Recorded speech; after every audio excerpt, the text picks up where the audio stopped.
புண்ணிய புதன் அழகு தமிழ் கவிதை கழகத்தின் காலை வணக்கம் உங்கள் அனைவருக்கும். இன்று பேராசைக்கு ஒரு சிறு கதை மூலம் விளக்கத்தை சொல்லலாம் என ஆசைப்படுகிறேன். இதோ அந்த விளக்கத்தின் கதை என் கதை.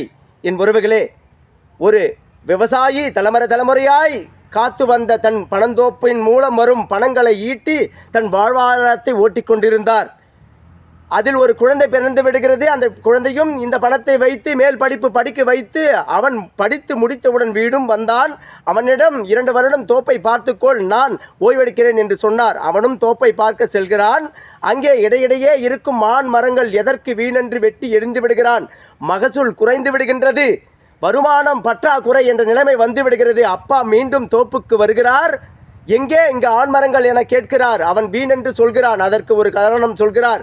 ஆண் மரங்கள் இருந்தால்தான் பெண் மரம் அதிகமாக காய்க்கும். ஏனடா உனக்கு பேராசை பெரு நஷ்டத்தை உருவாக்கி விட்டாயடா என் மகனே என்றார்.